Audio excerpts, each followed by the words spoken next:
Bonjour, je vais vous expliquer comment on peut essayer d'améliorer la qualité sonore d'un ordinateur Windows. Alors, je ne vais pas rentrer excessivement partout dans les détails. Vous avez un lien sous la vidéo qui mène sur mon site où, pour le coup, je rentre davantage dans les détails. Mais je vais vous expliquer quand même certains éléments. Bon, alors, avant toute chose, bien évidemment, pour essayer d'augmenter la qualité sonore et de l'améliorer sur un ordinateur, rien de mieux qu'un super système d'enceinte ou un casque d'excellente qualité. Il n'y a pas photo, c'est bien évidemment la qualité hardware avant toute chose qui va faire que vous allez avoir un meilleur son. La qualité et le niveau d'encodage de vos fichiers audio numériques, bien évidemment aussi. Si vous avez un MP3 de piètre qualité, vous n'attendez pas à avoir un bon rendu sonore. À l'inverse, si vous avez un super fichier Wave, ça sera beaucoup mieux. Voilà. Sachant qu'on est bien évidemment de nos jours, malheureusement, tributaire très souvent des plateformes de streaming, mais qui d'une manière générale font plutôt un bon boulot avec des fichiers relativement bien encodés. Bon. Ça, c'était le premier point, ma foi, assez logique. Ensuite, dans Windows, vous avez quelques options par-ci par-là qui peuvent vous permettre d'améliorer la qualité et sonore de vos fichiers audio, de vos vidéos que vous regardez, des films, des musiques et bien même du son dans les jeux vidéo. Alors, euh, avant toute chose, il y a certaines de ces options qui sont complètement inhérentes à Windows. Vous en avez d'autres qui apparaissent ou pas en fonction des pilotes audio de votre ordinateur. Donc, essayez de mettre à jour les pilotes son de votre chipset son ou de la carte son de votre ordinateur.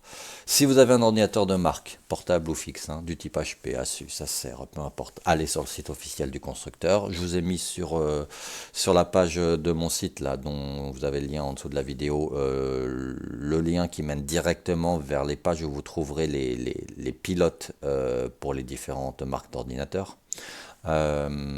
Si vous avez un ordinateur que vous avez assemblé vous-même, il y a de fortes chances que vous ayez un chipset son intégré à la carte mère, donc il faut que vous identifiez le modèle de votre carte mère.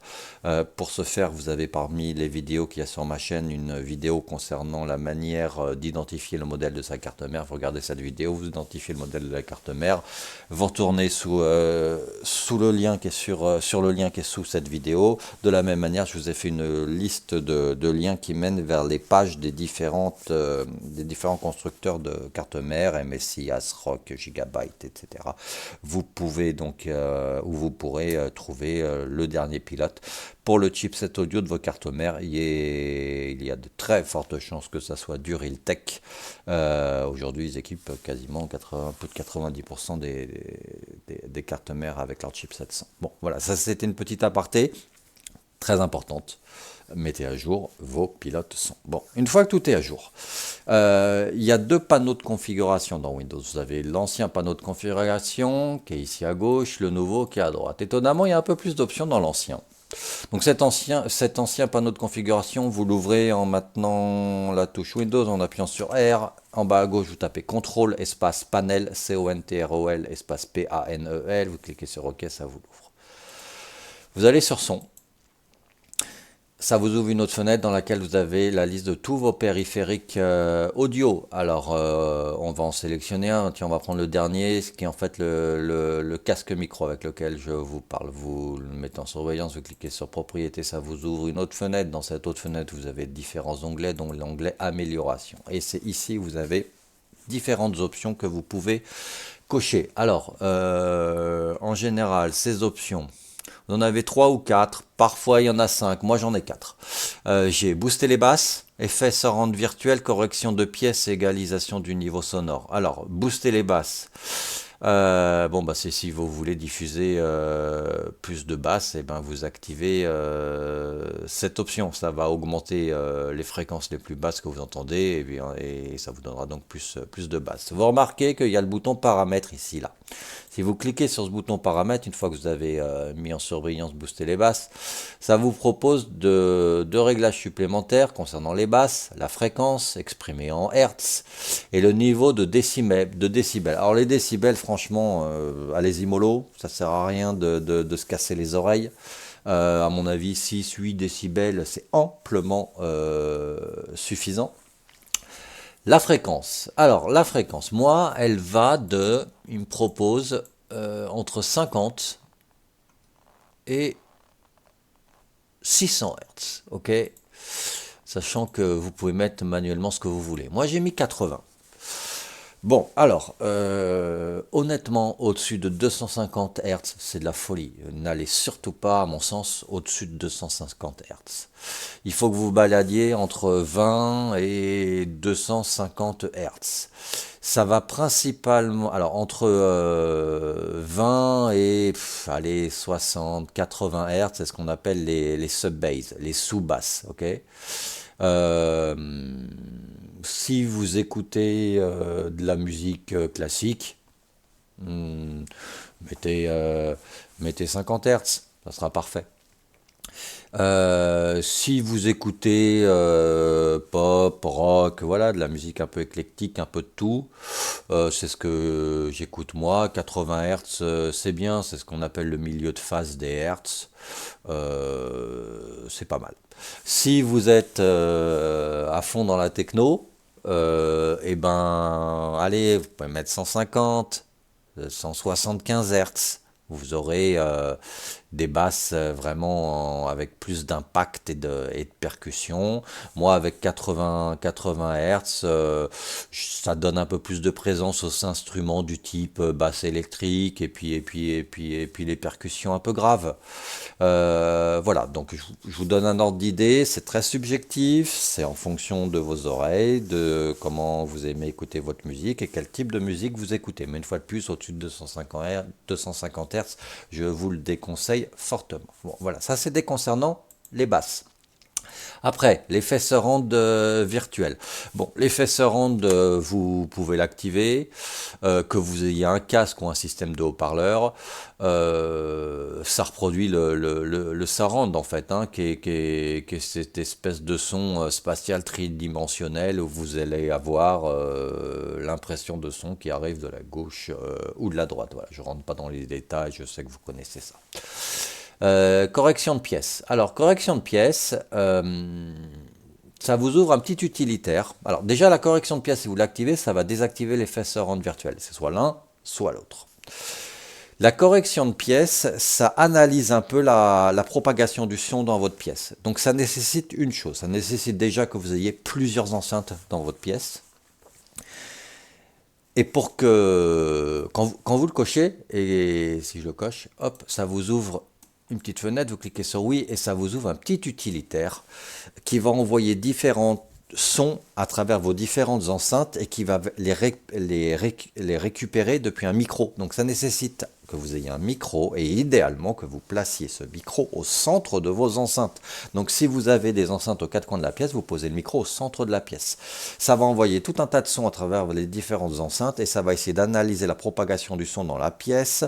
Est-ce qu'il y a par exemple une enceinte devant laquelle il y aurait plein de meubles et donc une propagation différente par rapport à une autre enceinte devant laquelle il n'y a aucun obstacle, et ça va essayer de régler au mieux la propagation du son. Donc ça c'est très sympa si vous avez une fois de plus un bon kit sonore avec plusieurs enceintes dans la pièce. Voilà, je ne rentre pas plus dans les détails, c'est très bien expliqué sur l'outil qui se lance, je vous laisse regarder ça.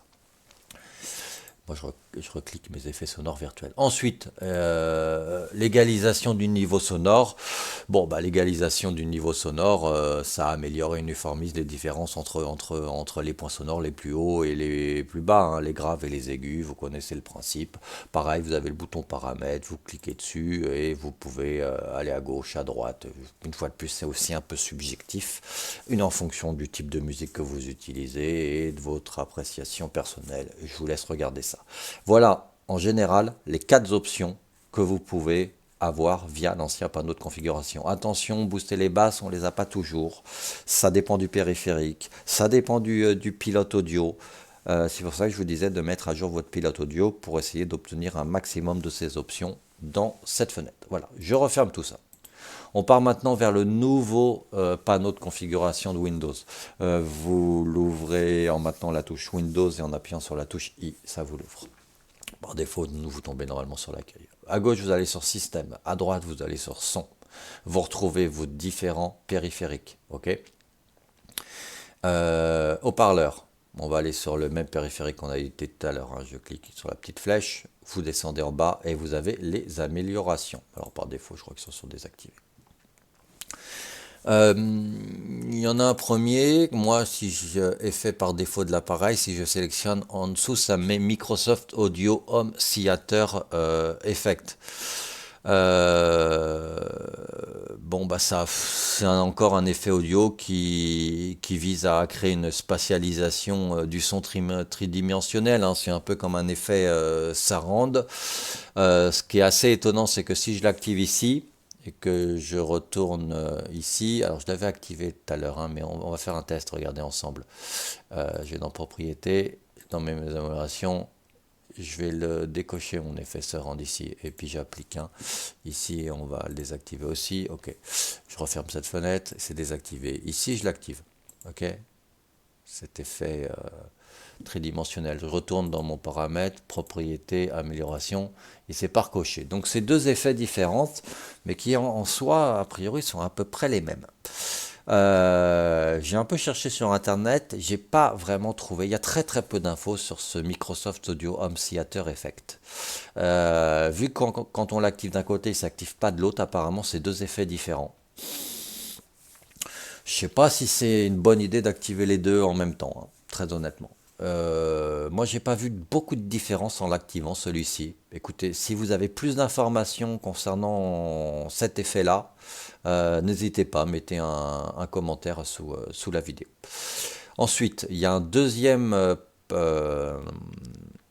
amélioration qui est proposée via ce nouveau panneau de configuration, qui est le son spatial. Si vous l'activez, voilà, moi, on me propose Windows Sonic for Headphones. Ok, donc c'est uniquement pour les casques. Bon, à mon avis, elle est un peu similaire à l'option effet surround virtuel, hein, celui-ci. Hein. Je pense que c'est encore à peu près la même chose, sauf qu'a priori, elle est vraiment très orientée pour les casques. Apparemment, j'ai regardé aussi, j'ai essayé d'essayer de trouver quelques informations supplémentaires sur Internet. Il semblerait que par rapport à d'autres effets surround, ce son spatial 3D prenne en charge ce qu'ils appellent les effets de hauteur. Et c'est très orienté pour les jeux électroniques. Il semblerait qu'ils réussissent à rendre au niveau des casques une impression de bruit qui viendrait du haut.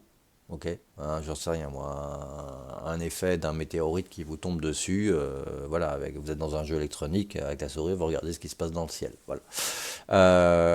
Il semblerait que ça soit ça, par rapport aux autres effets surround proposés à droite, à gauche, l'effet de hauteur serait vraiment très travaillé, et une fois de plus, c'est très orienté pour les casques, et uniquement pour les casques, et avec une application qui est un rendu optimum pour les jeux électroniques. Voilà. Donc ça, ce sont les deux options que vous allez trouver dans le nouveau panneau de configuration de Windows. Il y a un autre point qui est ici, qui est dans les paramètres de sortie, le format et le nombre de bits et de hertz. Alors, c'est ce qu'on a. Les hertz, c'est la fréquence d'échantillonnage, et le nombre de bits, c'est ce qu'ils appellent la profondeur de bits. Alors une fréquence d'échantillonnage plus élevée, une profondeur de bits plus grande, ça permet en fait de reproduire un signal audio avec plus de précision. Okay, moi, par défaut, sur mon casque, il me propose que 16 bits. Okay, j'ai CD Quality à 44 000 Hz ou le DVD Quality à 48 000 Hz. Donc en gros, plus c'est haut, mieux c'est. Moi, je sélectionne bien évidemment 16 bits, 48 000. Je sais que sur mon kit sonore connecté à l'arrière de ma carte mère, qui est celui-là. Normalement, je suis en 24. Non, je suis en 48. J'ai pourtant 24. Voilà, j'aurais dû être en 24. 24 bits, 48 000. Studio Quality, ok? Plus vous avez de bits, plus vous avez de hertz, mieux c'est. Donc là, dans format, vous mettez au plus haut. Et vous aurez un meilleur rendu. Voilà à peu près les différentes options. Alors, moi je vous conseille quand même de tester tout ça et de voir le rendu audio. Tous ces effets ils sont bien, mais trop d'effets tuent la qualité audio, j'ai envie de dire, hein. Tous ces effets, ça ajoute un peu de distorsion au son, ça le retravaille et au final, si vous avez un beau fichier numérique bien encodé avec un rendu original de bonne qualité, je suis pas certain, surtout pour la musique, hein, je suis pas certain que tous ces effets soient si bons que ça. Euh, pour les jeux vidéo, je pense que tout ce qui est fait 3D, son spatial, c'est très sympa. Pour les vidéos, les films aussi. Pour la musique, je suis pas certain qu'il faille activer tout ça. À mon sens, mieux vaut ne rien activer. Éventuellement booster les basses. Une fois de plus, si vous écoutez de la musique avec beaucoup de basses et que vous voulez beaucoup de basses et que votre système audio n'a pas de caisson de basse, et voilà, ça peut être sympathique. Pour le reste, je suis pas certain une fois de plus qu'il faille activer tous ces effets. Mais une fois de plus, c'est un conseil un peu subjectif. Ça dépend de votre appréciation personnelle. Voilà, c'était comment essayer d'améliorer la qualité audio et sonore sur un système Windows. Je vous souhaite une excellente journée. À très bientôt. Merci.